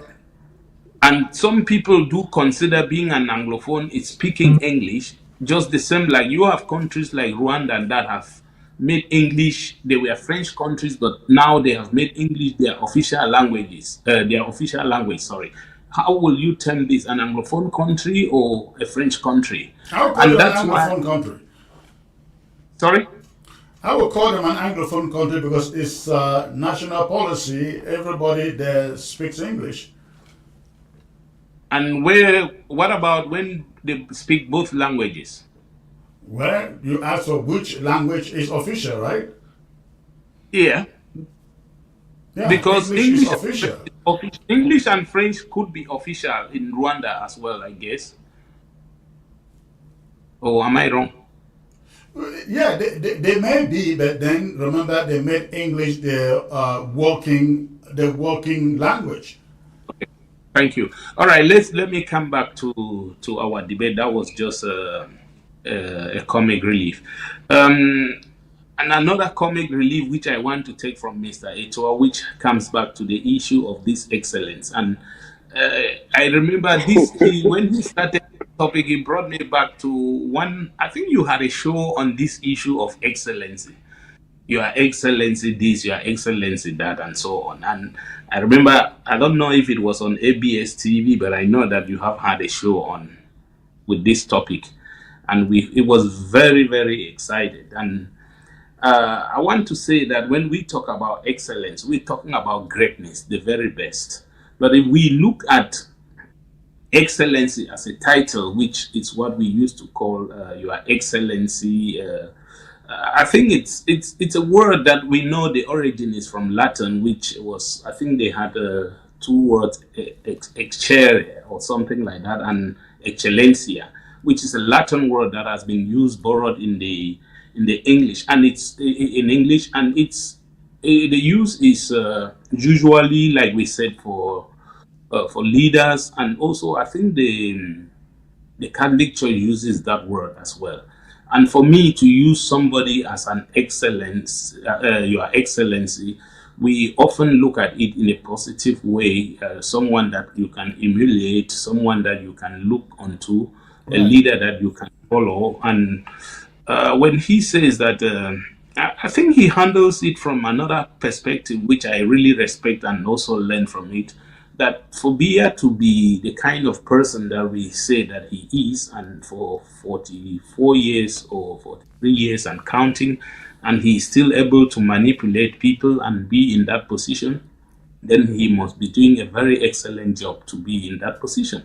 So I can see from that angle where he's coming from, but I also want to, and that is what is going to lead me into this topic, which we're talking about the position of the vice president, and this is where we are trying to ask: is Biya actually? My question has always been Biya at 93. We've seen him in public outings. We've seen him in situations where he couldn't even recognize himself or where he was, except it was a drama.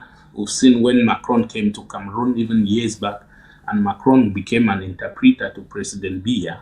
These are people in which we saw what happened in the US, where he couldn't even recognize where he was, and yet we still keep him in power, we still vote him in power, and we begin to ask this question. I remember in 2018 election when Kanto won and they declared Biya the winner, and they had to go to the Constitutional Council to protest.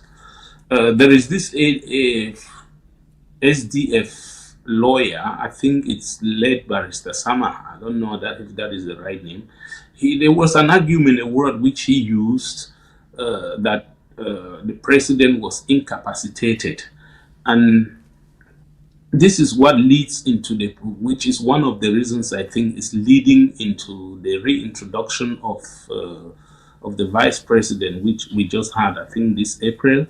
And as we know, it turned out that this position has suddenly become an appointed one. And being an appointed one, we know the position was, it did exist, but it was abolished in, I think, 1972. And that should be about 53, 54 years, I don't know, since this position was abolished. But what is leading into this is the fact that when I see Biya being incapacitated, and I also agree from what I have seen from his outings and from the way things are being run, how the state's affairs are being controlled by a handful, like I earlier said, I have the opinion that it is also another manipulation by these people. And putting one-on-one together, you will notice that they realize that maybe Biya may not, because of his age and incapacitation, he will be bound down soon. And you saw the drama that took place the National Assembly recently, which I am also putting one-on-one and asking myself, did really, I'm not speaking bad about the dead, but I'm looking at the situation where suddenly Niar was replaced. That's when he died. And I'm beginning to answer, did he die before this happened and the information was concealed? Or actually the doctor must have seen that he didn't have many days to live, that they had to rush to make these changes for the first time, because we know that for many years he could not even rule as a president of the Senate. And what are the key functions of these, which we are trying to say, is that the reason they are appointing a vice president at the moment, the intention was usually for political stability, knowing fully, like the word that I have already used, that maybe he's incapacitated. It's for state continuity. They want to continue running the affairs of the state in that same circle, that occultic circle, which you once presented in your program, and also act as a direct constitutional successor to the president, who is Paul Biya, and then to appoint the president that can take over. If the president talk about incapacity, we also need to talk in case he resigns, which people do not resign in Cameroon, and in case he dies. Now, what is the succession plan here is that in case the president dies or incapacitated or resign, as we said, the vice president automatically completes the remainder of his 7th term. This is a kind of a system that is run in Nigeria, where you usually have the president contesting for the elections with a vice at the same time, not being appointed. And that is where the bone of contention is coming up, where people are asking, how can you appoint a prime minister, a vice president, who will rule a country that is not democratically elected? This is one of the controversies where we have arguments from left and right, and people have been questioning. In the case of Nigeria, permit me use that because we are neighbors, it's because usually they even had some agreements where the presidential ticket is usually, and the reason I'm bringing this is because of what you just said about power sharing, putting in Northeast to be this and the Bamileke to be this and Anglophone to be this, is because in Nigeria, they try to look beyond ethnicity, even though at some point they used to say the South-South ticket and the North-South ticket, but at the same time, they came to an agreement where if the person contesting was for the presidency was from the North, probably his vice should be from the South, and vice versa. And then they also considered religion, meaning that if the person contesting was a Christian for the presidency, then the vice president would be a Muslim.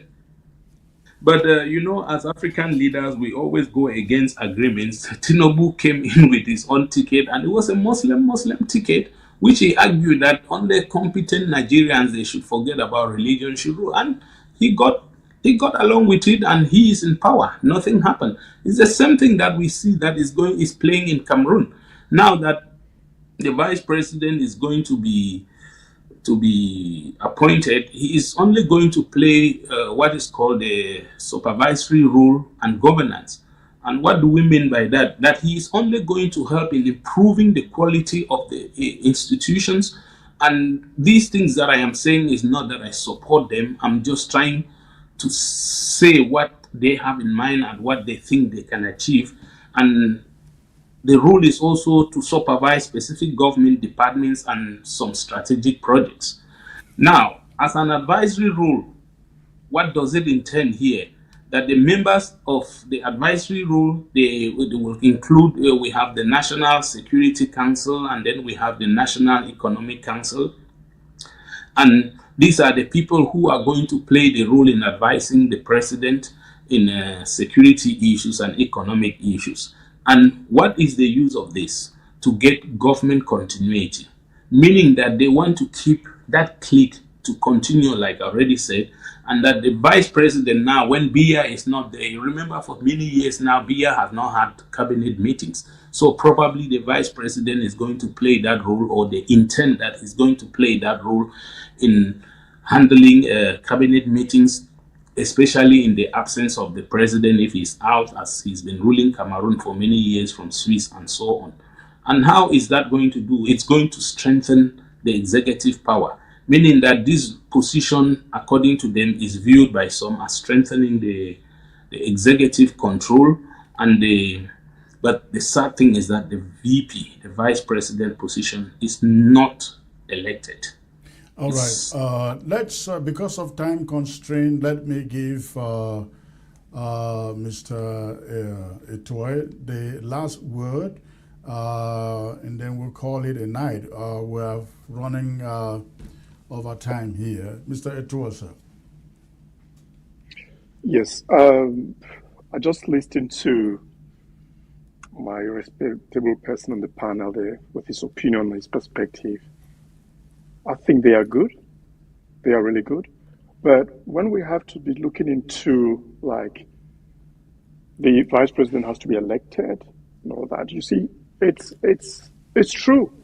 That's how it goes. But then, whether being elected, if going into a ticket together, it's still the first candidate who's running who picks the vice. So, and when you pick the vice, the two are elected. But then in this situation, that position of vice presidency wasn't there. And if the reform requires that there has to be a vice president, and him picking someone, nominating someone to be vice president, I don't think there's so much problem with that. We are so caught up with how systems are, but systems are not the same. What will be most important is for what he's bringing into function.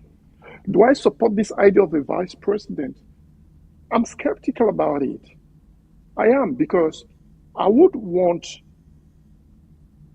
someone like the prime minister to be moved to, the current prime minister, to be moved to vice presidency.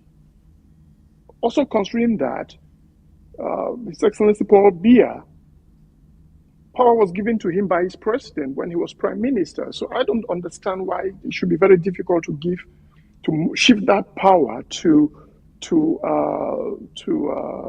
the current prime minister, who's English speaking. It and is if simple, we truly mean, Mr. Tue, the answer is simple, because he is Anglophone. Power must not go to Anglophones. You know that. yes, but that's just when you think in a bubble. He cannot control what's going to become of history. He cannot control it. And there are certain things I have some reservations to talk about. But I would say that I hope that an English-speaking Cameroon is put there, not for that I want him to be vice president, but that I see it like it's a pathway. And for me, I just think that we should not over speculate. Your speculations will be right. It could be Frank Biya, it could be anyone. But then let there be more reforms and more shifts.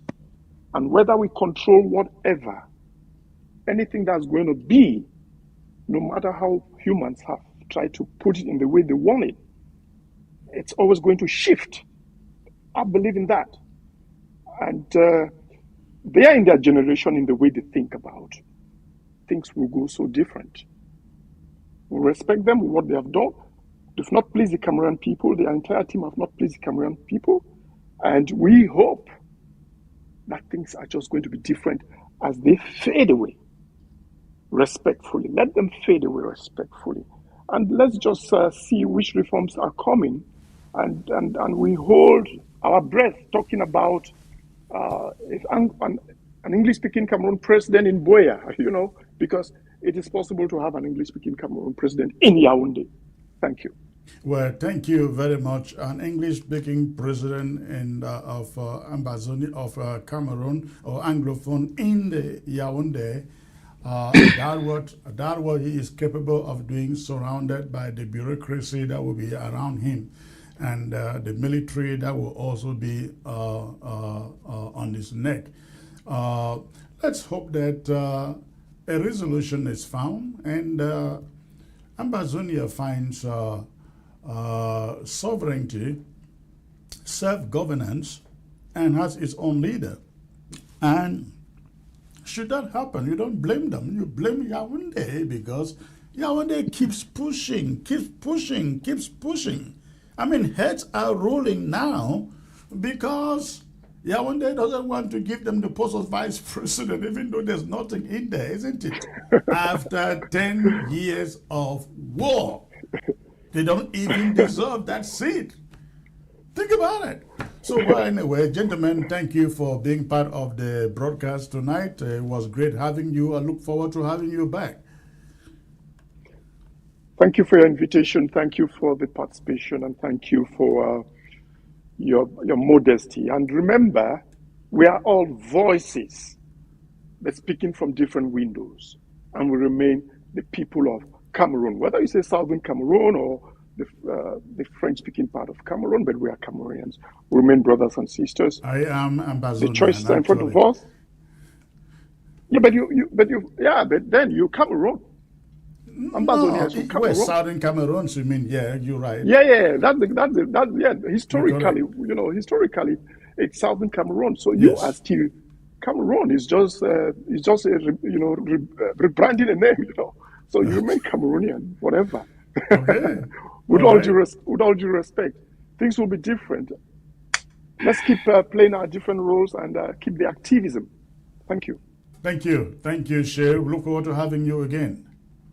My pleasure, and everyone, and Mr. Ito, good night, and keep pushing your La Republic agenda. Maybe after 60 years, you guys may come out of this. All right. Thank you very much. Good night. Ladies and gentlemen, unfortunately, we cannot open the phone lines today because of time constraints. But I will be back on Wednesday to cover the Pope's visit to Bamenda live. When he lands at the Albert Mokong Airport in Bamenda, we'll be covering it live right here in our studios in Houston, Texas. And we're going to be having a good panel to do some commentary on what they say. Shay, let me come back to you briefly. What do you make of this name, Albert Mokong's Airport, Bamenda? Yeah, what is in the name, Comrade Chris? I think we should... Honor is in the name. Yeah, that's honor. Okay, thank you. Thank you for that answer. I've listened to you promote this name, and what I thought would be that let's get over the fuse between the Mancon Airport and the Bafut Airport, and then we come back to a common name. I solved that problem already. Well, Did you? Let's I forget missed it Mancom. out. Let's forget Bafut. Call it Bamenda Albert Mokong's Airport. Sometimes neutrality can really do the magic. Just like Archbishop Kea is saying that the Pope's visit has brought magic to Cameroon to see how routes are being constructed and what next. Thank you for having me once. And Thank you. Thank you. After the Pope is gone, you will see a good portion of those roads in Bamenda, which they are now still working on, they will be abandoned.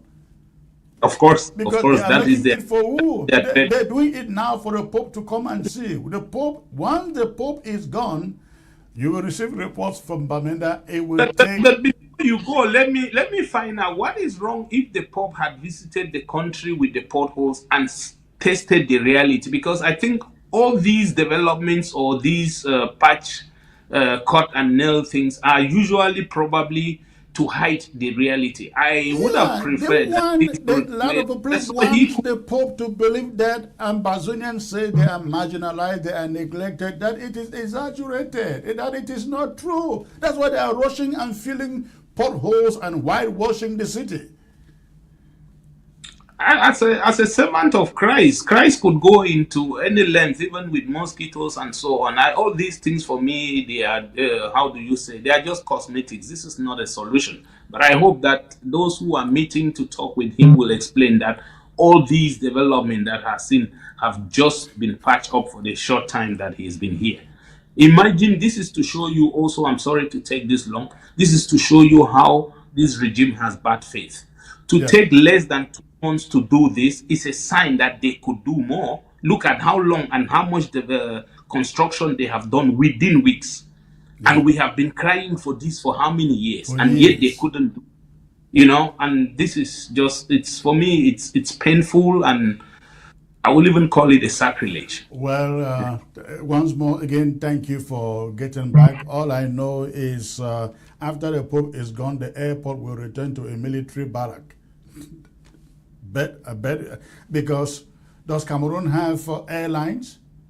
They don't have any airlines. They don't have local air transportation. So who is going to fly to? Well, but the Archbishop disagreed with you. He has become the spokesperson of the regime. He has assured that after that, flights will be coming to Bamenda. I will agree with him the moment I see Cameroon buying flights, buying planes. For now, they have none. So forget about it. All right. Good night, sir. It was a pleasure having you. All right. Thank you. Thank you for your time. Good night, Mr. Eto'o. It was a great pleasure having you, too. All right. So, ladies and gentlemen, we're going to call it a night here. Because of time constraints, we can't open the phone lines. But I look forward to being back here on Wednesday and opening the phone lines for you to comment on the Pope's visit, which will be live right here on ABS. Thank you for tuning in and for joining the broadcast. Now we'll say you have a great night. ABS can help you reach your target audience like never before. Advertising on ABS, you'll benefit from our extensive reach and dedicated viewership. We offer special advertising packages during primetime slots and popular shows. You'll also be featured on our social media platforms, reaching an even wider audience. Don't miss out on this opportunity. Take your business to the next level. Contact our advertising team at absafricatv@gmail.com. ABS can help you reach your target audience like never before. Advertising on ABS, you'll benefit from our extensive reach and dedicated viewership. We offer special advertising packages during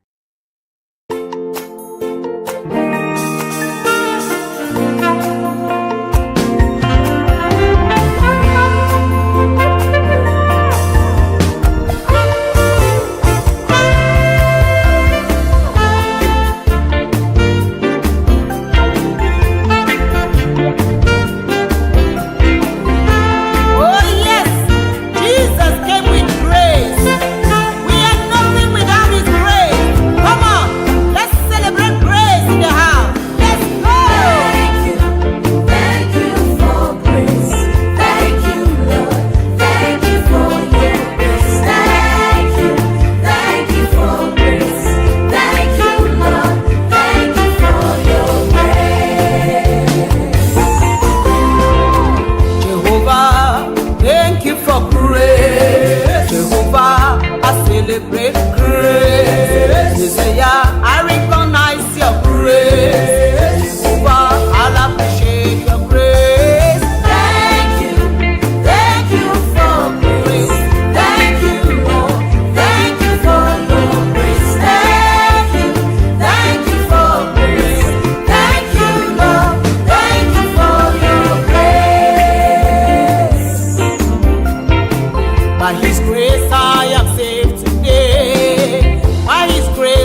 Messiah, I recognize your grace. Jehovah, I'll appreciate your grace.